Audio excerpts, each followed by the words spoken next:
오늘 은혜 받을 말씀은 시편을 계속 강의해 왔는데 오늘은 부활절이기 때문에 고린도전서 15장 1절부터 11절 말씀으로 본문으로 해서 말씀을 전하려고 합니다. 고린도전서 15장 1절부터 11절까지 우리 함께 말씀을 읽도록 하시겠습니다.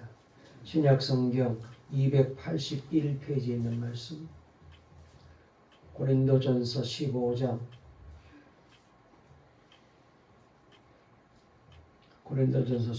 1절부터 11절까지입니다. 우리 영상으로 예배드리는 분도 함께 읽으실까요? 다 같이 읽습니다. 시작. 형제들아, 내가 너에게 전한 복음을 너에게 알게 하노니 이는 너희가 받은 것이요 또 그 가운데 선 것이라. 너희가 만일 내가 전한 그 말을 굳게 지키고 헛되이 믿지 아니하였으면 그로 말미암아 구원을 받으리라. 내가 받은 것을 먼저 너에게 전하였노니 이는 성경대로 그리스도께서 우리 죄를 위하여 죽으시고 장사 지낸 바 되셨다가 성경대로 사흘 만에 다시 살아나사 게바에게 보이시고 후에 12 제자에게와 그 후에 500여 형제에게 일시에 보이셨나니 그 중에 지금까지 대다수는 살아있고 어떤 사람은 잠들었으며 그 후에 야고보에게 보이셨으며 그 후에 모든 사도에게와 맨 나중에 만삭되지 못하여 난 자 같은 내게도 보이셨느니라. 나는 사도 중에 가장 작은 자라. 나는 하나님의 교회를 박해하였으므로 사도라 칭함 받기를 감당하지 못할 자니라. 그러나 내가 나 된 것은 하나님의 은혜로 된 것이니 내게 주신 그의 은혜가 헛되지 아니하여 내가 모든 사도보다 더 많이 수고하였으나 내가 한 것이 아니요 오직 나와 함께 하신 하나님의 은혜로라. 그러므로 나나 그들이나 이같이 전파하며 너희도 이같이 믿었느니라. 아멘. 할렐루야. 부활의 주님을 맞이하시는 우리 모두에게 하나님께서 오늘 이 귀한 예배를 통하여 은혜 주시고 또 부활의 주님을 만나는 복된 날이 되게 하실 줄로 믿습니다. 우리 한번 인사 나누실까요? 우리 예수님 부활하셨습니다. 부활의 주님을 의지하고 사시기 바랍니다. 우리도 부활합니다. 할렐루야. 오늘 설교 제목 한번 따라해 보실까요? 부활의 주님과 동행하는 은혜. 다시 한번 부활의 주님과 동행하는 은혜. 오늘 이 제목으로 말씀을 전할 때 우리 하나님이 은혜 주실 줄 믿습니다. 이제 사회적 거리두기 단계가 다 풀렸습니다. 그래서 교회 나오는 것, 모이는 것 아무 문제 없이 다 모이게 되었는데 참으로 힘든 시간을 보내었습니다. 그동안 예배에 나오지 못하셨던 분들도 다시 성전에 나오게 되어서 너무 감사합니다. 우리 윤덕현 집사님도 오랜만에 오셨고 그보다 훨씬 더 오래되신 분은 최대호 집사님이십니다. 몇 년 만에 오신 것 같으네요. 그동안 하나님께서 사랑해 주셔서 이렇게 다시 힘을 내게 해주셔서 감사하고요.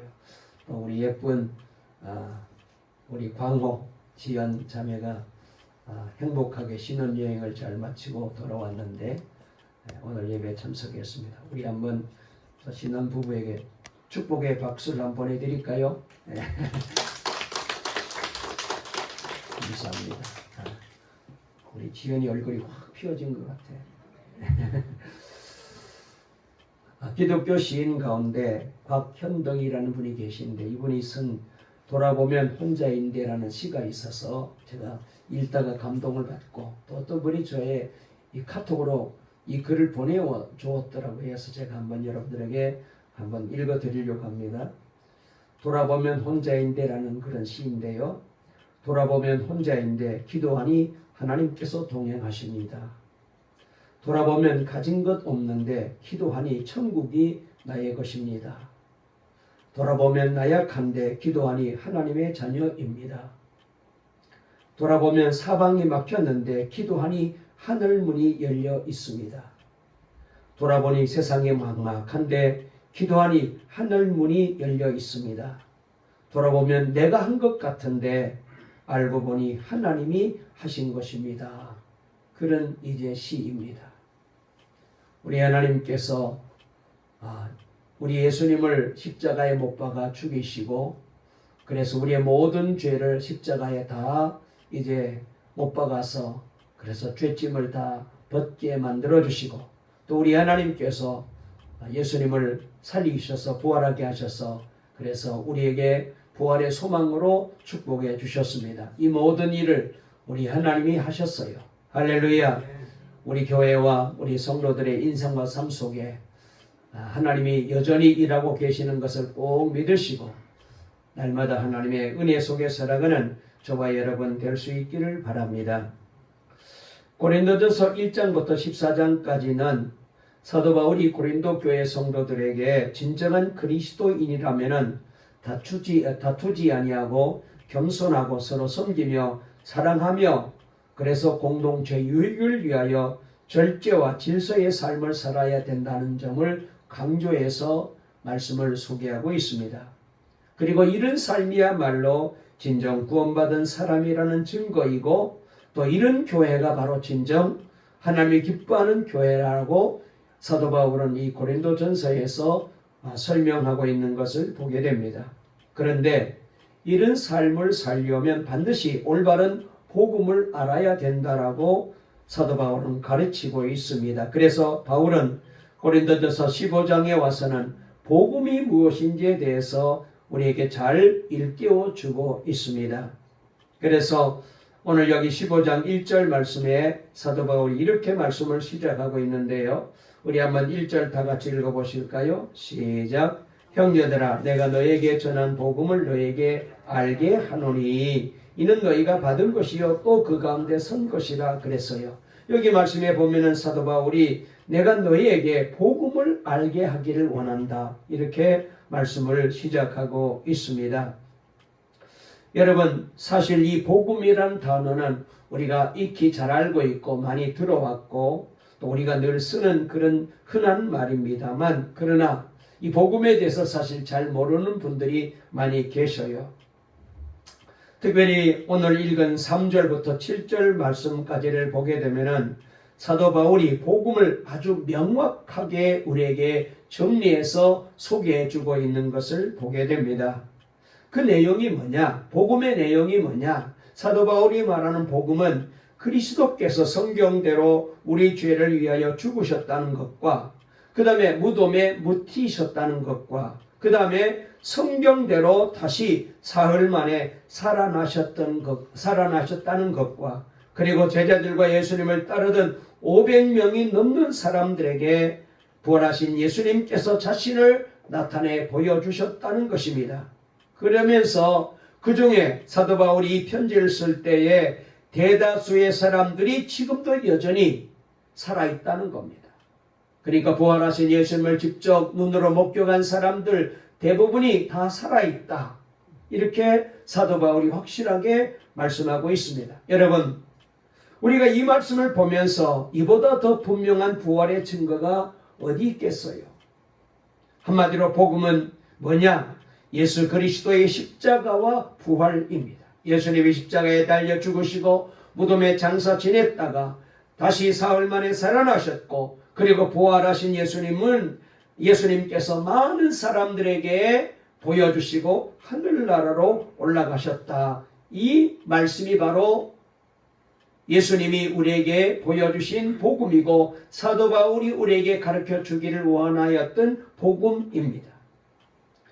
그래서 사도 바울은 이 말씀을 전하면서 누구든지 이 예수님의 십자가와 부활을 분명히 믿는 사람은 다 구원을 받습니다, 이렇게 말하고 있습니다. 그런데 여러분, 세상 사람들도 보면은 예수님께서 십자가에 죽으셨다는 데 대해서는 어느 정도 인정을 해요. 동의를 합니다. 그러나 예수님이 부활하셨다, 여기에 대해서는 인정을 잘 하지 않으려고 그래요. 그런 점에서 기독교 신앙의 독특함과 생명은 예수님의 부활에 있다라고 말할 수가 있습니다. 만일 예수님의 부활이 사실이 아니라면은 예수님은 우리의 구주일 수가 없고요. 그리고 십자가가 우리를 구원할 능력이 될 수가 없는 것입니다. 그래서 지난 2000년 교회 역사를 통하여 마귀가 얼마나 이 예수님의 부활신앙을 공격했는지 모릅니다. 부활신앙을 가진 성도들을 핍박하고 그리고 부활에 대해서 계속해서 거짓말을 했습니다.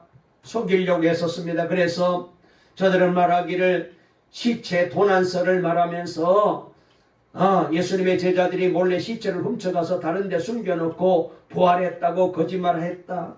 그 다음에 무덤 오인설이라고 해가지고 제자들이 너무나도 경황이 없어가지고 여인들이 경황이 없어서 예수님의 무덤을 찾아간 게 바르게 찾아가지 못하고 딴 데 찾아가서 헛된 무덤에 찾아가서 없다고 예수님이 부활했다고 말했다. 그 다음에 또 기절설, 예수님이 정말로 죽은 게 아니고 기절했다. 그 다음에 환상설, 제자들이 여인들이 너무나도 예수님을 사모하다가 보니까 그래서 환상을 본 것이지 실제로 부활하지 않았다. 심지어 신화설, 그거는 저들이 만들어낸 꾸며낸 신화 같은 얘기지 전설 같은 얘기지 사실이 아니고 실제가 아니다. 뭐 이런 별의별 거짓 이론으로 부활을 부인하고 그리고 우리 믿는 사람들을 신비한 이상한 사람들로 그렇게 계속해서 몰아갔어요. 그러나 예수님의 부활이 거짓임을 증명하려던 사람들이 오히려 예수님의 부활을 이제 부인하고 이걸 거짓말이라고 확실하게 증거를 대기 위해서 저들이 열심히 연구하고 성경을 공부하다가 아무리 봐도 이 부활처럼 확실한 증거가 없는 거예요. 그래서 오히려 부활을 부인하던 사람들이 부활을 대신 예수님을 만나게 되고 부활의 신앙을 증거하는 사람들로 사람들이 바뀌어졌어요. 그러니까 확인하면 할수록 이 부활을 믿지 않을 수가 없었던 거예요. 그래서 마귀가 할 일은 그러니까 예수님이 부활했다는 것에 대해서는 아무리 애를 써도 이걸 어떻게 막을 수가 없어요. 그래서 안 되겠다. 그래, 예수님이 부활하기는 했는데 그래 너희 말대로 예수님이 부활했어 하긴 했지만은 그냥 그 교리만 그렇게 믿고 그 사실만 그렇게 믿어. 너무 그렇게 뭐 부활했다고 야단법석 떨지 말고 적당히 예수 믿어. 그래서 예수님이 십자가에 달려 죽으셨다가 부활해서 그렇게 머릿속으로 지적으로 그렇게 그냥 의미하면서 그 정도로 끝내면 좋아. 이렇게 사탄 원수 마귀가 작전을 바꾼 거예요. 저는 어려서부터 교회를 다녔기 때문에 그래서 예수님이 부활하셨다고 어릴 때부터 믿었습니다. 교회에서 그렇게 들었고 목사님이 그렇게 가르쳤고 또 저는 그렇게 쭉 자라왔습니다. 특별히 성경을 보게 되면 하나님께서는 창조주 하나님이시고 전능하신 하나님이시잖아요. 그러니까 하나님이 하시면은 예수님 부활시키는 것이야 아무것도 아니죠. 하나님은 그런 능력의 하나님이시라고 저는 믿었기 때문에 예수님을 부활시키는 것은 절대로 못하실 리가 없다라고 그렇게 생각했었습니다. 그래서 매년 지금은 그런 일이 없지만 부활절 새벽 예배 많이 드렸잖아요. 교회에서도 드리고 그 다음에 운동장에 모여서 광장에 모여서 어느 교회에 모여서 연합으로 지역마다 부활절 예배를 엄청나게 어마어마하게 예배 드렸습니다. 그렇습니다. 그 당시에는 말이죠. 이 부활절 예배에 참석하는 것이 바로 부활의 신앙이었어요. 아마 우리 교인들도 많이 참석하셨습니다. 우리도 여기서 배제고독교에서 연합 예배 드릴 때도 갔었고 그 다음에 또 우리 교회에서도 예배 드리면서 우리가 얼마나 부활절 예배를 많이 드렸습니까? 그러나 항상 새벽에 우리가 이제 부활절 예배 참석하게 되면 날씨가 쌀쌀해서 그래서 굉장히 추웠던 기억만 생각나지 이 부활에 대한 뜨거운 마음이 그렇게 마음속에 남아있지를 못했어요. 그리고 중요한 거는 내가 부활하신 예수님을 믿기는 믿는데 우리의 삶에 변화가 일어나지 않아요. 부활의 주님을 만났으면 부활의 주님을 믿고 그 주님을 내 주님으로 의지하고 우리가 살고 있다면 우리가 변화되어야 되는데 전혀 변화가 일어나지 않습니다. 여러분, 이것은 진정 부활 신앙이 아닙니다. 사도 바울은 예수님의 부활에 대하여 너무나도 중요한 증언을 하고 있습니다. 8절 말씀을 보면은 예수님을 직접 만난 적이 없었던 사도 바울 자신도 부활의 예수님을 만났다는 거예요. 여기 말씀해 보면은 부활하시고 예수님께서 많은 사람들에게 자신의 부활하신 모습을 보여주셨습니다. 11 제자에게도 보여주셨고 그 다음에 여인들에게도 보여주셨고 나중에는 한꺼번에 500명이 넘는 성도들 앞에 예수님이 부활하신 모습으로 하늘나라로 승천하셨어요. 그리고 바울은 말하기를 만삭되어나지 못한 참 못난 사람, 나 같은 사람에게도 예수님께서 부활하신 모습을 보여주셨다고 여기 증언하고 있습니다. 여러분, 이 당시 사도 바울은 사울이었잖아요. 바울은 교회를 박해하고 예수님의 부활을 전하는 그리스도인들을 핍박하는 사람이었는데 이 바울에게 예수님이 나타나셨어요. 이거는 엄청난 사건이죠. 놀라운 사건입니다. 예수님은 이 땅에 성육신하셔서 십자가에 죽으시고 부활하셨다가 승천하신 것으로 이 세상에서 그의 사역이 끝난 것이 아니라 지금도 계속되고 있다는 그런 증거가 바울에게 나타나신 예수님이십니다. 그래서 사도 바울만 아니라 고린도 교인들을 비롯한 모든 초대교회 성도들도 다 부활의 예수님의 증인이 된 거예요. 그래서 오늘 여기 11절 말씀에 이렇게 말씀하고 있는데요. 우리 다 같이 15장 11절 한번 읽어볼까요? 시작. 그러므로 나나 그들이나 이같이 전파하며 너희도 이같이 믿었느니라. 아멘. 이 말씀은 그러므로 나나 그들이나 할 것 없이 우리는 이렇게 전파하고 있으며 여러분은 이렇게 믿고 있습니다. 이렇게 말하고 있어요. 여러분, 이것은 놀라운 이야기입니다. 고린도 교인들과 지금 우리와는 사실 시간적으로 많은 차이가 있습니다. 2000년 전의 얘기죠. 그러나 지금도 여러분, 우리도 예수님을 믿고 부활하신 주님을 바라보고 살아가고 있습니다. 특별히 성경에 저와 여러분의 이야기가 기록되어 있어요. 뭐라고 말씀하시는지 아셔요? 요한복음 20장 29절에 보니까 예수께서 이르시되 너는 나를 본고로 믿느냐? 보지 못하고 믿는 자들은 복되도다 그랬어요. 사실 저와 여러분들은 부활하신 예수님을 못 봤잖아요. 만난 적이 없잖아요. 그러나 우리는 믿어요. 할렐루야. 우리는 복된 사람입니다. 보지 못하고 믿으면 복되다는 거예요. 또 우리에게 대한 말씀이 베드로전서 1장 8절에도 나와요. 예수를 너희가 보지 못하였으나 사랑하는도다. 아멘. 이제도 보지 못하나 믿고 말할 수 없는 영광스러운 즐거움으로 기뻐하니 그랬어요. 오늘 예배 오신 여러분, 저와 여러분들은 예수님을 누구보다도 뜨겁게 사랑하는 분인 줄로 믿습니다. 이렇게 예수님을 사랑하는 것, 여러분, 내가 봤기 때문이 아니잖아요. 보지 못하지만 우리는 예수님을 사랑합니다. 이게 얼마나 귀한 일인지 몰라요. 여기 보지 못하고 믿는 자, 보지 못하였으나 사랑하는 자가 누굽니까? 바로 오늘 저와 여러분들을 두고 한 말이에요. 부활의 주님을 바라보는 것은 주님이 남기신 말씀을 기억하거나 주님의 생애를 되새기며 교훈을 받으라는 말이 아니죠. 뭐예요? 예수님은 부활하셔서 하늘에 올라가 하나님 보좌 우편에 앉으셨습니다.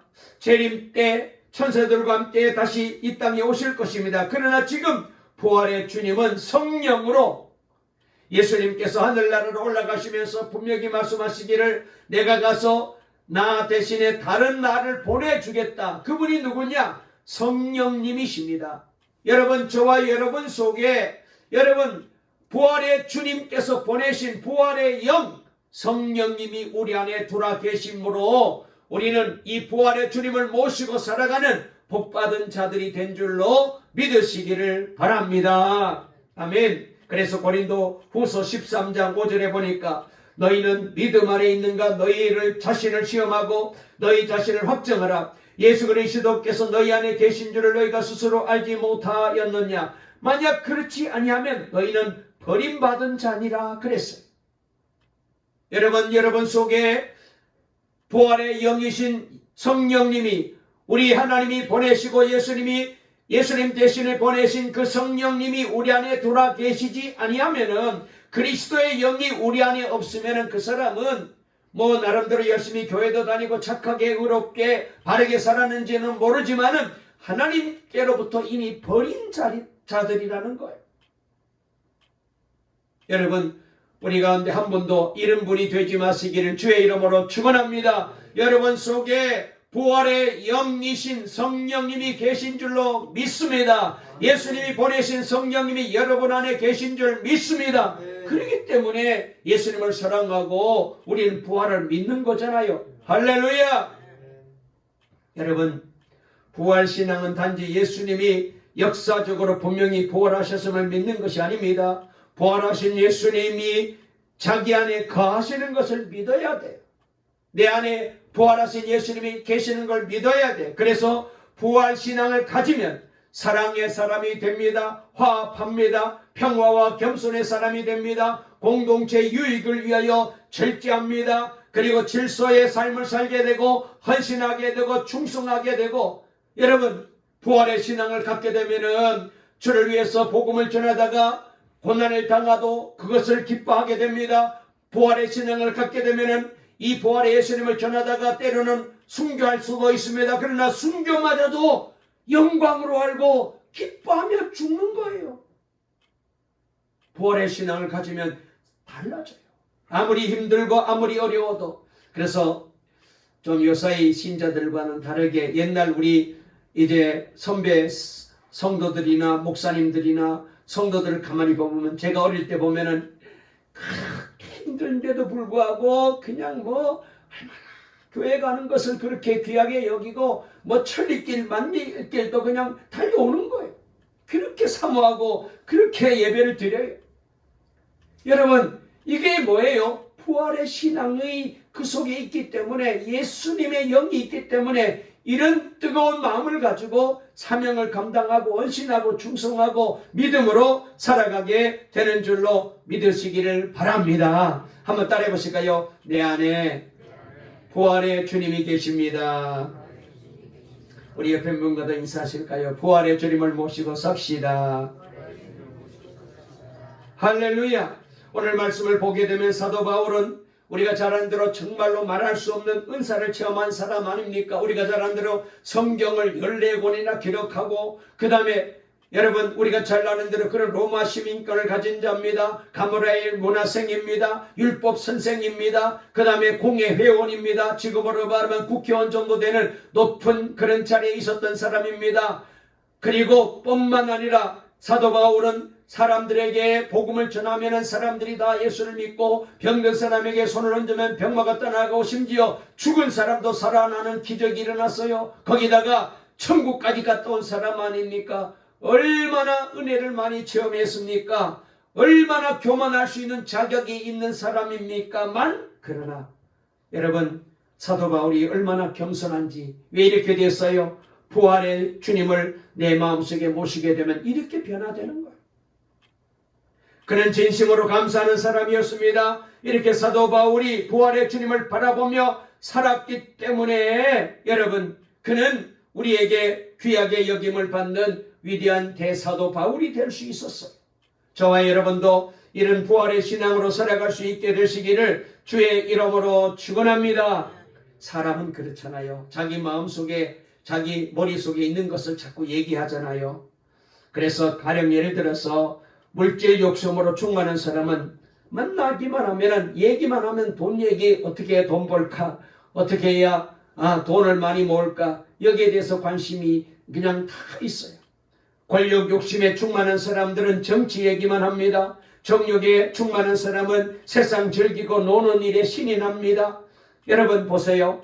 손주가 생긴 할아버지는 손주 얘기만 하고, 여러분 연애하는 사람은 애인 얘기만 하잖아요. 그러므로 부활하신 예수님을 정말 모시고 사는 사람은 누구를 만나든지 만나면 예수님 얘기해요. 왜? 그 속에 예수로 충만해 있고 그 머릿속에 예수로 충만해 있고 그의 인생과 가슴 속에 예수로 충만해 있기 때문에 그러므로 우리 동강교회 모든 성도님들 예수로 충만하시기를 주의 이름으로 축원합니다.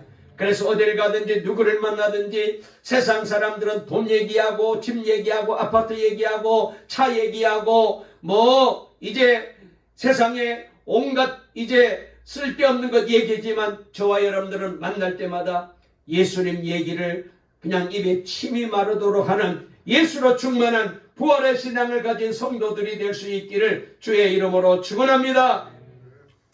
여러분, 우리가 성경을 읽고 설교를 말씀으로 들을 때는 도저히 믿어지지 않는 진리에 대하여 목사님 말씀은 들었지만 잘 안 믿어지네요. 잘 모르겠네요. 이렇게 말하는 분이 계십니다. 여러분, 우리가 말이죠. 이 머리로 지식으로 기독교 신앙을 이해하려면 안 돼요. 한계가 있잖아요. 그런데 우리가 체험하게 되면 그때부터 달라져요. 그러므로 저와 여러분들은 부활의 주님을 만나고 부활의 주님을 체험하는 바울과 같은 신앙의 사람이 될 수 있기를 주의 이름으로 축원합니다. 그래서 날마다 우리가 기도해야 될 것이 뭐냐? 하나님, 나도 부활의 주님을 만나게 해주세요. 나도 십자가에 못 박혀 죽으셨다가 살아나신 예수님을 만나게 해주세요. 그 주님을 나도 체험하게 해주세요. 그래서 나도 내 안에 예수로 충만하게 해주세요. 날마다 기도하는 저와 여러분 되시기를 바랍니다. 그래서 예수님과 동행하며 살아가는 그런 신앙 되시기를 바랍니다. 그런데 안타까운 것은 많은 그리스도인들이 엄청난 말씀을 들었음에도 불구하고 그저 여러분 그냥 말씀 듣는 것으로 끝나버려요. 그냥 예배 시간에 와서 설교 듣고 목사님 설교 은혜스럽게 잘 들었네. 그러고는 뒤돌아서면은 여전히 내 방법, 내 생각대로, 내 고집대로, 내 편리대로 세상 사는 사람들처럼 우리가 그렇게 살아요. 달라지지 않아요. 그러면 안 되잖아요. 그래서 사도 바울은 오늘 10절에서 이렇게 말합니다. 우리 10절 한번 읽어볼까요? 10절 시작. 그러나 내가 나 된 것은 하나님의 은혜로 된 것이니 내게 주신 그의 은혜가 헛되지 아니하여 내가 모든 사도보다 더 많이 수고하였으나 내가 한 것이 아니요 오직 나와 함께 하신 하나님의 은혜로라. 아멘. 여기 말씀해 보니까 사도 바울은 나는 하나님의 은혜로 오늘 내가 되었습니다. 얼마나 놀라운 일이에요. 그렇게 체험했다는 거잖아요. 그래서 사울로 있다가 바울로 변화되었다는 거잖아요. 핍박하던 자가 오히려 복음을 전하는 사람이 되었다는 거잖아요.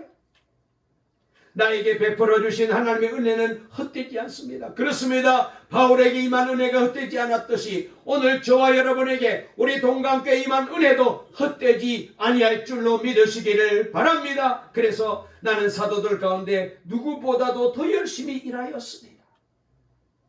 과거에 핍박했던 자신의 허물을 생각하면서 내가 그런 사람이었는데 이렇게 하나님이 나를 사랑해 주시고 나를 만나 주시고 부활의 주님을 만나게 해주셨으니 나를 이렇게 불러주셨으니 나를 사랑해 주시니 얼마나 지난 날이 후회가 되었겠습니까? 그래서 더 열심히 주를 위해서 일하게 되었다는 거예요. 특별히 사도 바울이 누린 가장 큰 은혜가 뭡니까? 나와 함께 하신 하나님의 은혜라고 말했어요. 여러분, 우리가 지난 한 주간 고난주간 새벽에 우리가 고난주간 특별 기도회를 가졌어요. 그때 주제가 뭐였어요? 함께 하신 예수님이라는 주제였습니다. 임마누엘이었습니다. 그런데 오늘 여기 사도 바울이 자신에게 임한 은혜 중에 가장 귀한 은혜가 뭐냐? 하나님이 함께 해주셨다는 거예요.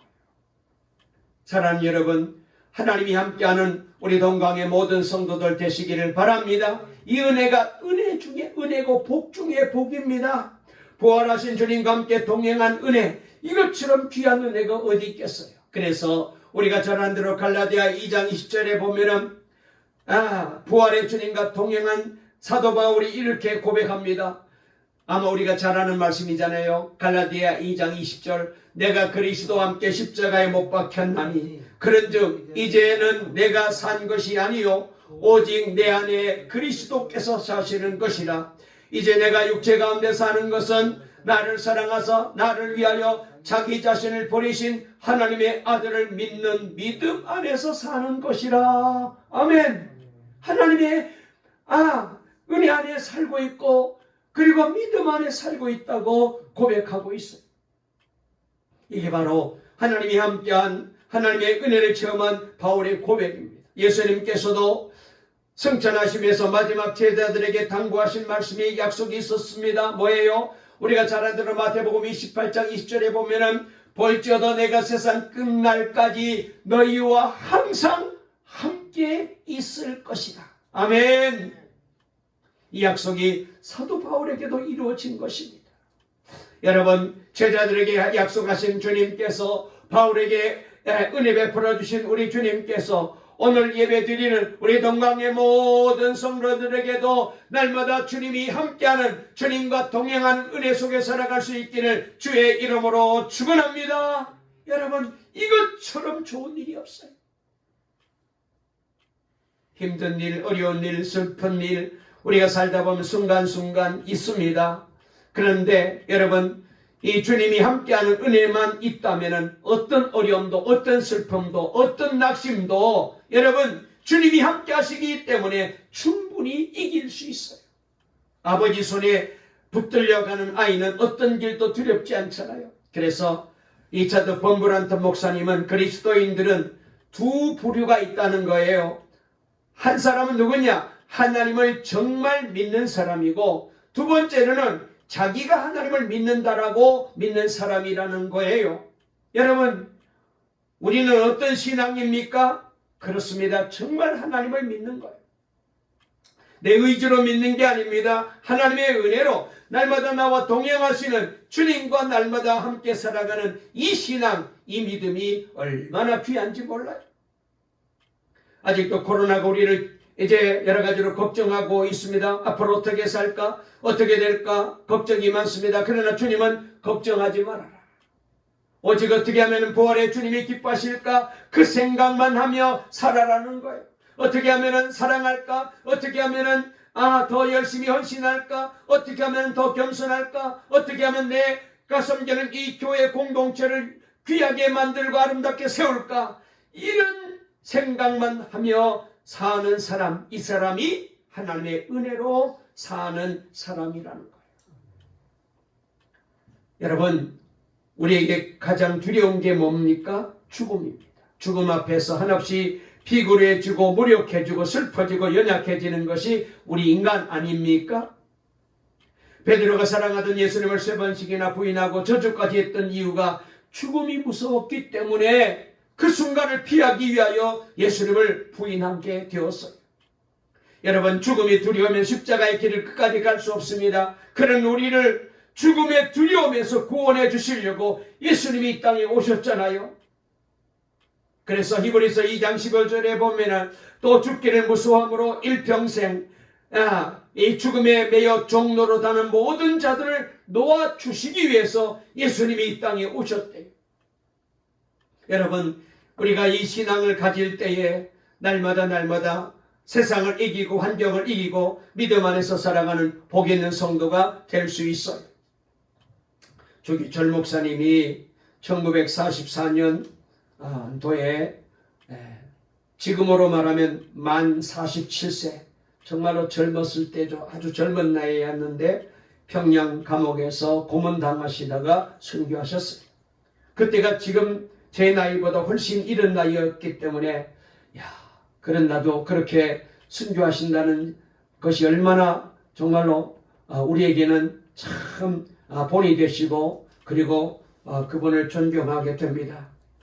이분이 말이죠, 마지막으로 감옥에 잡혀가시기 전에 산정연 교회에서 설교를 하셨는데 나의 5가지 기도 제목이라는 설교로 설교하셨어요.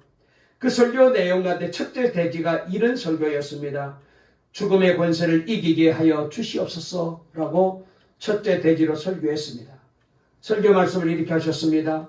나는 바야흐로 죽음에 직면하고 있습니다. 나의 목숨을 빼앗으려는 검은 손은 시시각각으로 닥쳐오고 있습니다. 죽음에 직면한 나는 사망 권세를 이기게 하여 주시옵소서 기도하지 않을 수 없습니다. 사망 권세는 마귀가 사람을 위협하는 최대의 무기입니다. 죽음이 두려워 의의를 버리며 죽음을 면하려고 믿음을 버린 사람이 얼마나 많습니까? 베드로도 죽음이 두려워 가야바의 법정에서 예수님을 부인하고 계집종 앞에서 3번이나 맹세하였으니 누가 감히 죽음이 무섭지 않다고 장담하겠습니까? 그러나 폐결핵 환자로 요양원에 눕지 아니하고 예수의 종으로 감옥에 갇힌 것은 얼마나 큰 은혜입니까? 자동차에 치여 죽는 죽음도 있는데 예수님의 이름으로 사형장에 나가는 것은 그리스도인의 최대의 영광입니다. 나의 사랑하는 교우 여러분, 그리스도의 사람은 살아도 그리스도답게 살고 죽어도 그리스도인답게 죽어야 됩니다. 죽음이 무서워 예수를 저버리지 마십시오. 풀의 꽃과 같이 시도로 떨어지는 목숨을 아끼다가 지옥에 떨어지면 그 안이 두렵습니까? 한 번 죽어 영원한 천국 복락 그 안이 즐겁겠습니까? 나의 사랑하는 교우 여러분, 의에 죽고 의에 삽시다. 여러분, 예수님은 살아계십니다. 그러니 예수로 죽고 예수로 삽시다. 그렇게 설교하시고 맨 마지막에 내 영혼을 주님께 부탁합니다라고 설교를 마치셨대요. 제가 이 설교 말씀을 설교를 준비하면서 읽다가 얼마나 울었는지. 여러분, 부활의 신앙을 갖게 되면요, 주님이 나와 함께 하심을 체험하는 사람은 죽음이 두렵지 않아요.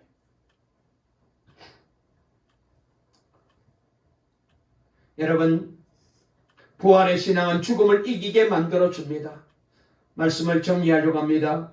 독일나 책에 순교당한 보네퍼 목사님도 나를 따르라는 책에서 이렇게 글을 썼더라고요. 십자가는 시작이다. 그리스도가 누군가를 부르실 때 그분은 그 사람에게 와서 죽으라는 것이다. 주님이 우리를 부르실 때, 십자가로 우리를 부르실 때 죽으라고 부르신다는 거예요. 그러면서 이렇게 말했습니다. 예수님의 모든 명령은 죽음으로의 부르심이다. 우리의 모든 애정과 욕망과 함께 우리가 죽어야 한다는 부르심이다.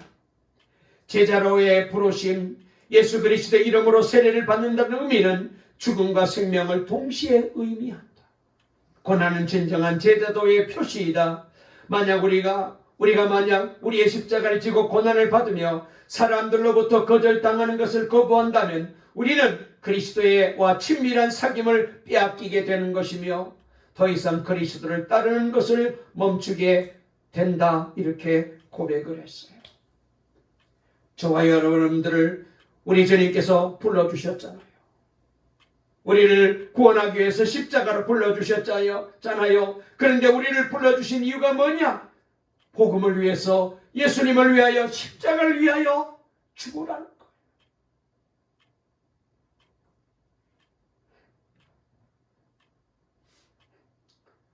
중국에서 선교하던 위치만이라는 분이 계셨습니다. 예수를 믿는다고 하면서도 죄에서 떠나기가 참으로 어려웠대요. 그러던 어느 날 갈라디아 2장 20절을 읽고 충격을 받았습니다. 그래, 맞다. 내가 이미 죽었구나. 죽은 자만이 죄에서 해방될 수 있구나. 그렇다면 이제부터 나는 죽은 사람이지. 그리고는 아래쪽 주방 아주머니에게 찾아가서 말합니다. 아주머니, 위치만이는 죽은 사람입니다. 죽은 것 아세요? 그 사람은 이제 죽었습니다.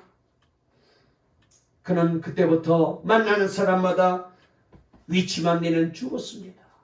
그렇게 날마다 고백하면서 살았고요. 그랬더니 그의 삶 속에 예수의 생명이 풍성하게 넘쳐서 수많은 분들이 이분 때문에 예수를 믿고 주께로 돌아오게 되었답니다.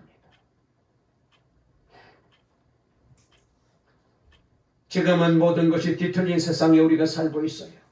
죄악이 우리를 이길 것 같고 여러 가지 시험이 우리를 삼키려고 합니다.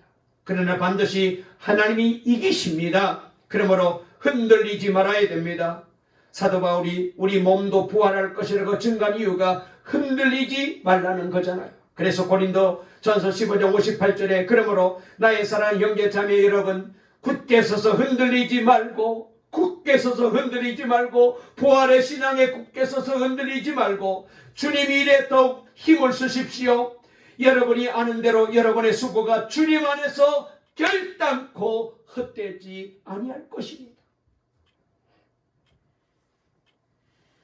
사도 바울은 유혹과 핍박이 많은 고린도 교회를 향하여 굳게 서서 흔들리지 말아라. 주의 일을 더 많이 해라. 그렇게 말씀하고 계십니다.